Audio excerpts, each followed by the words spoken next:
नवाचा सुपुत्र भारतीय सैन्यात रजनीकांत बगलेच्या सत्काराने गावचा ऊर अभिमानाने भरून आला। दक्षिण सोलापूर तालुक्यातील टाकळी नवा गावासाठी आजचा दिवस अभिमानाचा ठरला। गावातील सुपुत्र आणि जिल्हा परिषद प्राथमिक शाळेचा माजी विद्यार्थी रजनीकांत बगले याची भारतीय सैन्य दलात निवड झाल्याने संपूर्ण गावाने त्याचा उत्स्फूर्त सत्कार केला।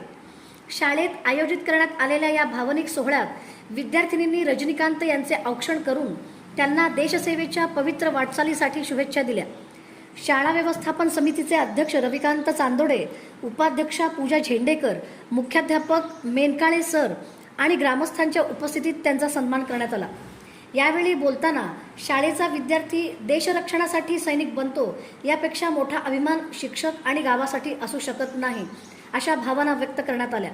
भारत माता की जय आणि वंदे मातरमच्या घोषणांनी संपूर्ण परिसर दुमदुमून गेला। रजनीकांत बगले यांच्या यशामुळे टाकळी नवाचे नाव उंचावले असून त्यांच्या पुढील लष्करी सेवेसाठी संपूर्ण गावाने शुभेच्छांचा वर्षाव केला।